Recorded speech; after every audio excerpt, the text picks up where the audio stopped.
this puppy cord area.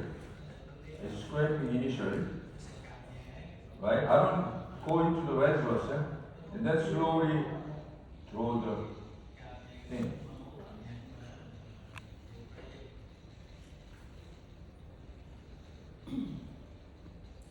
Right? You want to do the second one?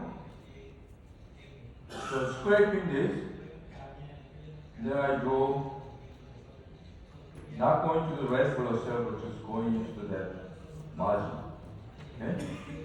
So this color should be like this. Can you see the color? Then can you focus here? And then I just do slowly spray to the bone. See, one is not enough if you do large bone.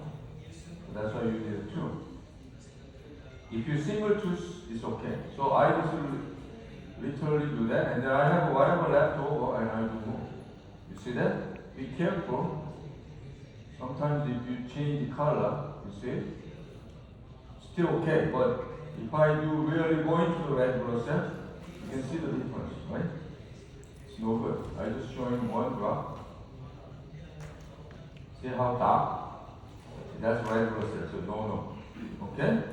So this one is done. So we're going to throw away. Or you can take one for the souvenir. So why don't you do one for this one?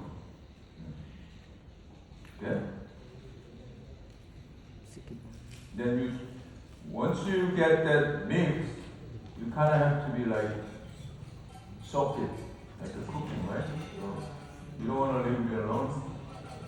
You know, in this box, what happened right now, there is a 5% in the plasma. It become a time over the fibrin change.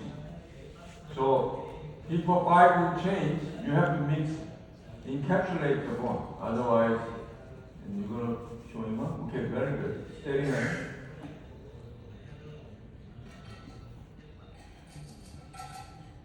So while you're doing it, I'm just cooking like a chef. Okay? So I have to soak it everything because what happened was, okay, very good. So go ahead, pushing it. Mm-hmm. Yeah, so she got nice color. So just overall. Yeah, very good. So she got a lot of fibrin. So, okay, if it's too much liquid, sometimes you get a lot of fiber left in gel. So, but it's okay. We're gonna have like a bunch. So if you're not mixing well, what happened was the top has fibrin, and then the bottom particle bone is not connecting to the fibrin. Then it's two layers.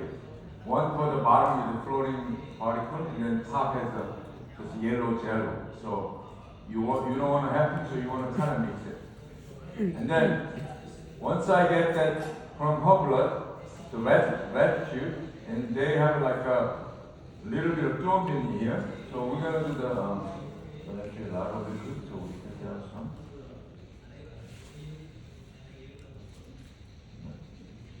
Okay.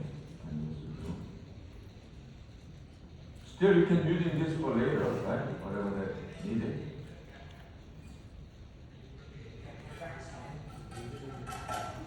Okay.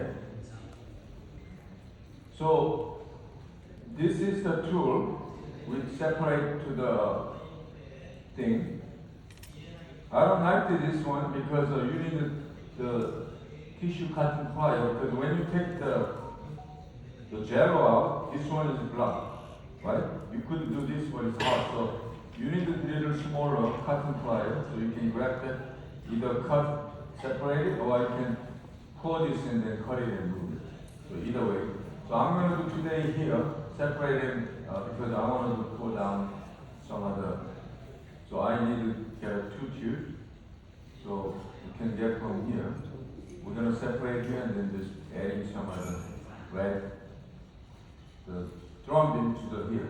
So that way it makes a sticky bone fast. Okay? So we'll wait until 12 minutes. So now we're ready for the sticky bone.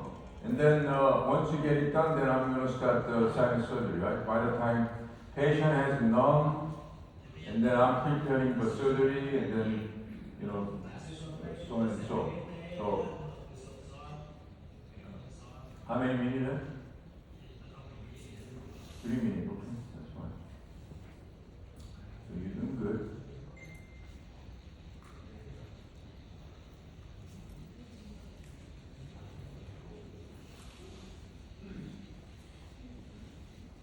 Any questions so far? Very straightforward, right? I mean, you just, you have